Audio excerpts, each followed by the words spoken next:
Hello friends, zeta axis के video में आप लोगों का स्वागत है। और आज के वीडियो में हम देखेंगे कॉन्टिनेंटल ड्रिफ्ट थ्योरी। हमने हमारे पिछले वीडियो में देखा था कॉन्टिनेंटल ड्रिफ्ट थ्योरी के एविडेंसेस जो वैगनर ने दिए। हमने देखा था कि वैगनर ने 1912 में एक थियरी दी थी कॉन्टिनेंटल ड्रिफ्ट, जिसमें उन्होंने कहा था कि जो कॉन्टिनेंट्स है वो कंटिन्यूअसली मूव हो रहे हैं, और उसके लिए उन्होंने कई एविडेंसेस दिए थे। और उनकी बेसिक थियरी भी ये थी कि कॉन्टिनेंट्स आज से करीब 250 या 200 मिलियन ईयर्स पहले एक सिंगल कॉन्टिनेंट थे। सारे के सारे जो कॉन्टिनेंट थे वो एक ही कॉन्टिनेंट थे, और ओवर द टाइम वो ब्रेक हुए और आज के कॉन्टिनेंट में कन्वर्ट हो गए। इसके लिए इन्होंने काफी सारे एविडेंसेस इकट्ठा किए थे, जिसमें इंपॉर्टेंट थे जिग्सॉ फिट। जिग्सॉ फिट हमने देखा ही क्या था कि सारे अगर आप कॉन्टिनेंट्स लो और उनको एक अरेंज करो तो एक पूरा लैंडमास बन जाता है। इसमें सबसे इंपॉर्टेंट था साउथ अमेरिका और अफ्रीका का कोस्ट लाइन, जो कि काफी मैच करता है। फिर हमने देखा था फॉसिल्स के बारे में, तो डिफरेंट कॉन्टिनेंट्स में सेम जानवर के फॉसिल पाए जाते हैं, जबकि वो पॉसिबल ही नहीं था उन एनिमल्स के लिए इतनी दूर ट्रेवल करना।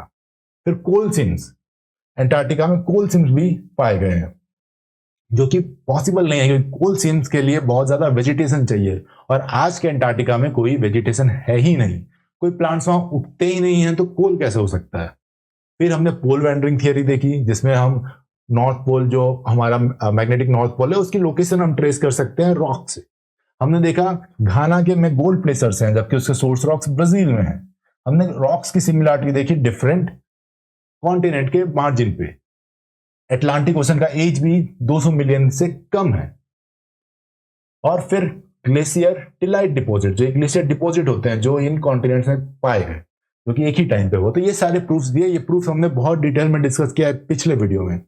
आज के वीडियो में हम डिस्कस करेंगे कॉन्टिनेंटल ड्रिफ्ट थ्योरी, फोर्सेस उनके, और क्यों वो रिजेक्ट हुआ। तो स्टार्ट करते हैं। तो आज का हमारा कॉन्टिनेंट कुछ ऐसा दिखता है। ये हमारे मेनली 7 कॉन्टिनेंट्स हैं, और इसमें जब वैगनर ने देखा तो उसको ये जो बाउंड्री थी साउथ अमेरिका की और ये जो अफ्रीका की बाउंड्री थी बहुत ही सिमिलर लगी उनको, एक काफी मैचिंग लगी। तो उनको यह लगा कि ये जो है ये एक ही कॉन्टिनेंट होना चाहिए। फिर उन्होंने दूसरी बाउंड्रीज देखी नॉर्थ अमेरिका की, इस अफ्रीका की इस बाउंड्री को, देखा कि दोनों मैच करते हैं। फिर देखा मेडागास्कर और यहाँ अफ्रीका का, मेडागास्कर का ईस्टर्न कोस्ट और इंडिया का कोस्ट, ऑस्ट्रेलिया और अंटार्कटिका। तो उन्होंने देखा कि यहाँ पे कोस्ट लाइन बहुत सिमिलर है। तो उनको लगा कि पास्ट में ऐसा जरूर होगा कि ये सारे कॉन्टिनेंट्स एक सिंगल कॉन्टिनेंट बनाते होंगे, और इस कॉन्टिनेंट को उन्होंने क्या कहा, पैंजिया। और इसकी एज क्या बताई, करीब 200 से 250 मिलियन ईयर्स, 200 से 250 मिलियन ईयर्स ओल्ड।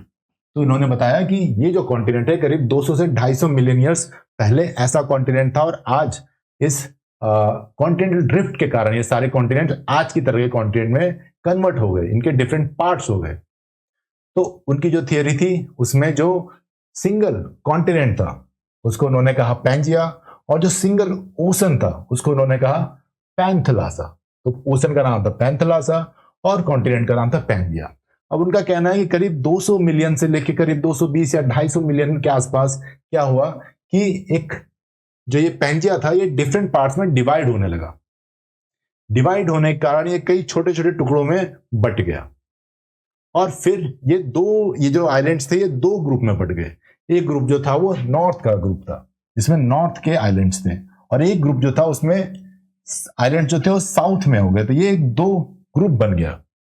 जो नॉर्थ वाला ग्रुप था उसको कहा गया लॉरेसिया, और जो ये साउथ वाला ग्रुप था उसको कहा गया गोंडवाना लैंड। तो आप देखिए लॉरेसिया जो है उसके अंदर एशिया है, यूरोप है, ग्रीनलैंड है, नॉर्थ अमेरिका है, और गोंडवाना में साउथ अमेरिका है, अफ्रीका है, मेडागास्कर, इंडिया, ऑस्ट्रेलिया, अंटार्कटिका है। तो इस तरह से 2 पार्ट में पैंजिया डिवाइड हो गया, लॉरेसिया और गोंडवाना। लेकिन ये डिवीजन यहीं पे नहीं रुका, ये आगे भी चलता गया, और ये जो लॉरेसिया और गोंडवाना थे ये फर्दर छोटे छोटे टुकड़ों में डिवाइड हो गए। आप देख सकते हैं कि अब हमें हमारे प्रेजेंट के कॉन्टिनेंट्स देख सकते हैं। यहाँ पे आपको साउथ अमेरिका दिख रहा है, यहाँ पे अफ्रीका दिख रहा है, हमारा इंडिया और मेडागास्कर साथ में है। यहाँ पे आपका ऑस्ट्रेलिया है या अंटार्कटिका है, ये एशिया और यूरोप, ग्रीनलैंड, नॉर्थ अमेरिका, और हमारा इंडिया अब चल पड़ा एशिया से मिलने, और अफ्रीका भी एशिया की तरफ बढ़ रहा है यहाँ पे। तो आप देख सकते हैं कि कैसे ये मूव होके आज के कॉन्टिनेंट्स बनाए। तो यही वैगनर की मेन थियरी थी। अब जब उन्होंने ये थियरी दी तो उनसे एक सवाल पूछा गया कि आखिर ये कॉन्टिनेंट जो है वो ओशन फ्लोर के ऊपर मूव कैसे हुए। जब आप कह रहे हो, मतलब वैगनर से पूछा गया कि जब आप कह रहे हो कि कॉन्टिनेंट्स मूव हुए तो मूव हुए कैसे। तो वैगनर ने कहा कि कॉन्टिनेंटल लैंडमास जो है वो बना है सियाल का, यानी कि सिलिकॉन और एल्यूमिनियम। ओसेनिक फ्लोर बना है साइमा का, सिलिकॉन और मैग्नीशियम। सियाल जो है वो लाइट है, लेस डेंस है, साइमा हैवी है, डेंसर है। तो हमारा जो सियाल है वो साइमा के ऊपर फ्लोट हो सकता है। याद रखें, ये डेफिनेशन वैगनर ने दी थी। ये जो डेफिनेशन है या ये जो डिस्क्रिप्शन है ये सही नहीं है। ये बस हम ये डिस्कस कर रहे हैं कि वैगनर ने क्या डिस्क्राइब किया था। ये इसको सही ना समझें, एक्चुअल में इस तरह से कॉन्टिनेंट मूव नहीं होता है, बट हम अभी वैगनर की थियरी डिस्कस कर रहे हैं। तो ये सियाल था, ये साइमा था। साइमा हैवियर होता है, ये सच है, ये फैक्ट है। और सियाल भी हल्का होता है, ये भी फैक्ट है। तो उन्होंने कहा कि जो हमारा कॉन्टिनेंटल लैंड मास है वो ओशनिक फ्लोर के ऊपर मूव होता है। वैसे ही जैसे एक आइस ब्रेकर शिप्स होती हैं बड़ी बड़ी, जो आइस जहां पे ग्लेशियर वाले रीजन में जाना हो, जैसे कि अगर आपको नॉर्थ पोल ग्रीनलैंड में जाना हो या एंटार्क्टिक के पास जाना हो, तो वहां पे एक बड़ी सी शिप्स चलती हैं। सपोज ये आइस है, इसको आप आइस समझ लें, और एक आइस ब्रेकर शिप है। ये कैसे मूव होती है कि ये आइस के ऊपर चढ़ती है तो आइस टूट जाता है और वहां पे पानी आ जाता है। तो इस तरह से कुछ आइस ब्रेकर्स चलते हैं। आप देखेंगे तो यहाँ पे कैसे ये बर्फ टूटते जा रही है और रास्ता बनते जा रहा है। तो वैगनर का भी कहना था कि हमारा जो कॉन्टिनेंट है वो ओशनिक प्लेट पे इसी तरह मूव होता है या ओशनिक क्रस्ट पे इसी तरह मूव होता है। जैसे हम यहाँ पे देखें तो ये आपका ओशनिक क्रस्ट है, ये आपका कॉन्टिनेंटल लैंडमास है। तो वैगनर का कहना था कि सेम उसी तरीके से जैसे आइस ब्रेकर शिप मूव होते हैं, हमारा कॉन्टिनेंट भी मूव होता है। यहाँ पे ओशनिक क्रस्ट धंसता है या टूटता है और हमारा कॉन्टिनेंट आगे मूव होते रहता है। उन्होंने क्या कहा था? उन्होंने कहा था कि it moves as ice breaker ploughs through sea ice, यानी कि समुद्र के तल पे, सॉरी, जो बर्फ के ऊपर जैसे आइस ब्रेकर चलता है उसी तरह हमारा कॉन्टिनेंटल लैंडमास ओशनिक क्रस्ट पे चलता है। याद रखिए ये थियरी सही नहीं है, ये वैगनर ने रीजनिंग दी थी। फिर वैगनर को दूसरा सवाल पूछा गया कि इतने हैवी कॉन्टिनेंटल लैंडमास है तो ये मूव कैसे होते हैं? आखिर कोई तो फोर्स चाहिए ना इनको मूव करने के लिए। तो उनसे पूछा गया कि ऐसे कौन से फोर्सेस हैं आप सजेस्ट करते हैं जो कि इतने बड़े लैंड मास को मूव कर सकते हैं। तो वैगनर ने दो मेजर फोर्सेस का नाम लिया। एक था पोल फ्लीइंग फोर्स का उन्होंने, जो कि बेसिकली सेंट्रीफ्यूगल फोर्स होता है, और दूसरा था tidal force. Centrifugal force basically हमारी जो धरती है वो अपने ही एक्सिस पे घूमती है, उसके कारण सेंट्रीफ्यूगल फोर्स पैदा होता है। और सेंट्रीफ्यूगल फोर्स इस फॉर्मूले से दिया जाता है जिसमें आर जो है वो distance from axis of rotation है। तो याद रखिए आर हमारे अर्थ का रेडियस नहीं है इस तरीके से, बल्कि वो distance from axis of rotation है। तो ये आपका एक्सिस है और ये आपका आर है। तो ये आर जो होता है ये इक्वेटर पे ज्यादा होगा और पोल के पास कम होगा।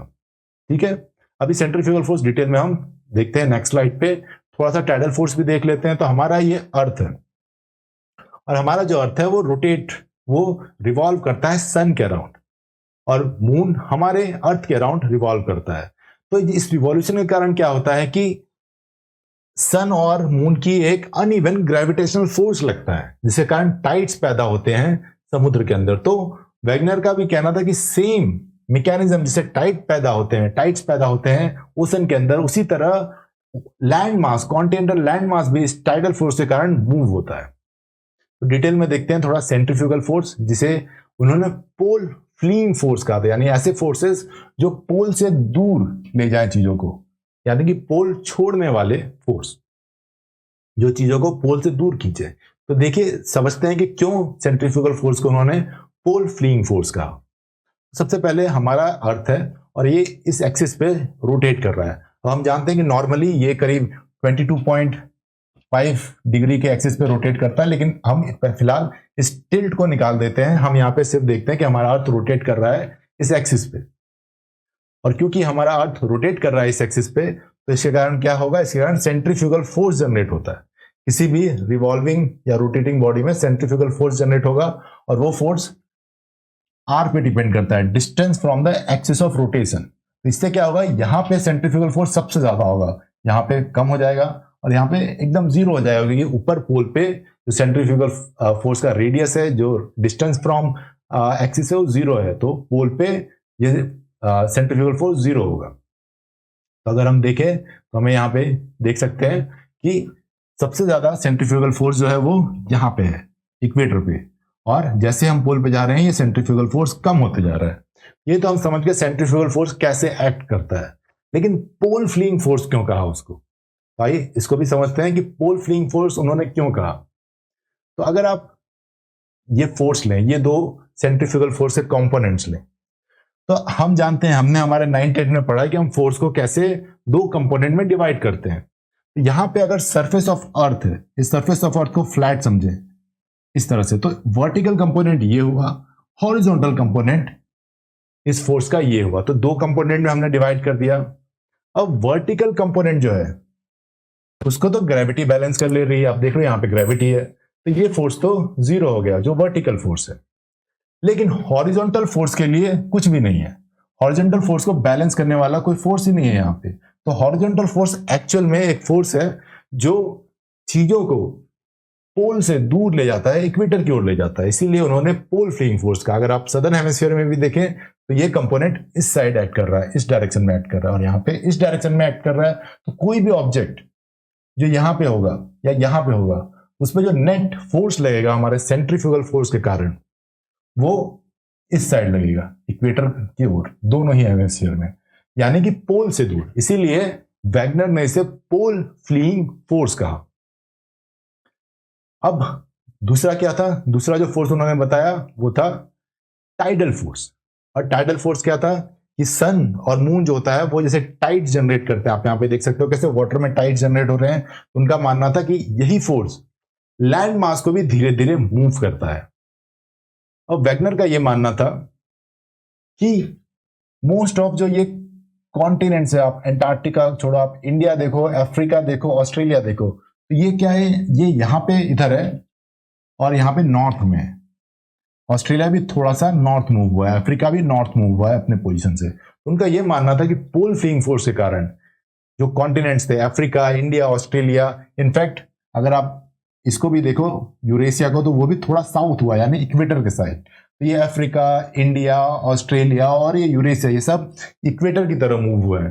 तो उनका यह मानना था कि ये जो सेंट्रीफ्यूगल फोर्स है वो इन कॉन्टिनेंट्स को इक्वेटर की ओर मूव किया है उसने, और जो टाइडल फोर्स है उसने इन दोनों अमेरिकन कॉन्टिनेंट को वेस्ट की साइड मूव किया। क्यों? क्योंकि अगर हमारा अर्थ जो है वो इस साइड मूव होता है, इस साइड रोटेट होता है, और सन है, तो सन की जो फोर्स होगी वो इस कॉन्टिनेंट्स को अपनी ओर खींचने की कोशिश करेगी, ग्रेविटी को, उनका जो मानना था, तो वो खींचेगी। तो इसी कारण से ये जो दो कॉन्टिनेंट्स हैं ये वेस्ट साइड में मूव हो गए हैं। तो वैगनर का ये मानना था कि पोल फ्लीइंग फोर्स के कारण यूरेशिया, इंडिया, अफ्रीका और ऑस्ट्रेलिया ये थोड़ा सा इक्वेटर की ओर मूव हुए हैं, और जो टाइडल फोर्स है उसके कारण मेनली साउथ अमेरिका और नॉर्थ अमेरिका ये वेस्ट की ओर मूव हुए हैं। लेकिन उनकी इस थियरी पे जो क्रिटिक्स थे उस समय के, उन्होंने कुछ सवाल उठाए।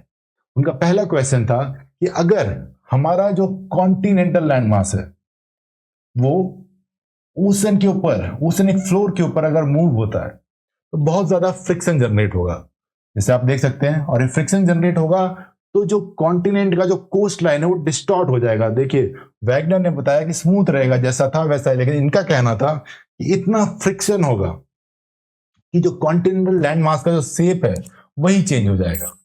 तो आप जो जिक्सॉ फिट में कह रहे हो कि साउथ अमेरिका का ईस्ट कोस्ट लाइन और अफ्रीका का कोस्ट लाइन मैच कर रहा है, तो वो तो पॉसिबल ही नहीं होगा अगर इस तरह से कॉन्टिनेंट मूव होते होते, तो क्योंकि पूरी जो कोस्ट लाइन है उसका शेप ही डिस्टॉर्ट हो जाता, तो मैच कैसे कर सकते हैं। तो मैच हो रहा है, इसका मतलब ये मैकेनिज्म आपका सही नहीं है। क्रिटिक्स का कहना था कि क्योंकि इतना फ्रिक्शन होता, शेप डिस्टॉर्ट होता, लेकिन आज भी आप मैच कर सकते हो, इसका मतलब ये मूवमेंट का मैकेनिज्म सही नहीं है।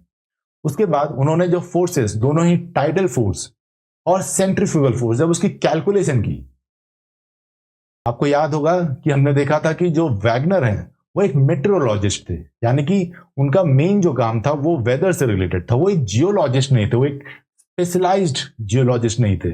इसलिए उन्होंने जो कैलकुलेशंस किए उसमें थोड़े से उनको ज्यादा वैल्यूज मिले। जो फोर्स उन्होंने कैलकुलेट किया उसमें उनको थोड़े, एक जगह तो उन्होंने लगभग 200 गुना ज्यादा फोर्स कैलकुलेट कर दिया, जितना एक्चुअल होता है उससे 200 गुना उन्होंने कैलकुलेट किया फोर्स को। तो जब दूसरे जियोलॉजिस्ट और फिजिसिस्ट ने इसको वेरीफाई किया तो उनको पता चला कि ये जो सेंट्रीफ्यूगल फोर्स है वो काफी कम है। वो इतना कम है कि वो कॉन्टिनेंटल लैंडमास को मूव ही नहीं कर सकता। ये जो हॉरिजॉन्टल कंपोनेंट है ये बहुत ही कम है। आप देख सकते हो कितना कम हो गया यहाँ पे। सिमिलरली टाइडल फोर्स का भी जो एबिलिटी था, टाइडल फोर्स का जो स्ट्रेंथ था वो इतना कम था कि वो कॉन्टिनेंट्स को मूव नहीं कर सकता था प्रैक्टिकली। इसीलिए इनकी जो थियरी थी वो रिजेक्ट हो गई। क्यों रिजेक्ट हो गई? क्योंकि इन्होंने जो मैकेनिज्म बताया और जो फोर्सेस बताया वो दोनों ही गलत थे। लेकिन इनका जो थियरी था कि कॉन्टिनेंट्स मूव हुए वो सही था, और उनकी वो थियरी ने कई लोगों को इंस्पायर किया। और बहुत सारे साइंटिस्ट जो बाद में आए उन्होंने एक फोर्स और एक मैकेनिज्म बताने की कोशिश की। तो इसी को हम आने वाले लेक्चर में डिस्कस करेंगे कि कॉन्टिनेंटल ड्रिफ्ट थियरी के बाद जो साइंटिस्ट आए उन्होंने क्या कॉन्ट्रीब्यूशन किया। तो अगले वीडियो में हम देखेंगे अर्थर-होम्स का कन्वेक्शन करंट, फिर हम देखेंगे कि सी फ्लोर की मैपिंग कैसे हुई, और उसके बाद सी फ्लोर स्प्रेडिंग थियरी कैसे आई, और उसके लास्ट में प्लेट टेक्टोनिक्स भी देखेंगे। तो ये वीडियो जरूर देखें, और अगर आपको ये वीडियो अच्छा लगा हो तो लाइक करें और अपने दोस्तों में शेयर भी करें। Thank you.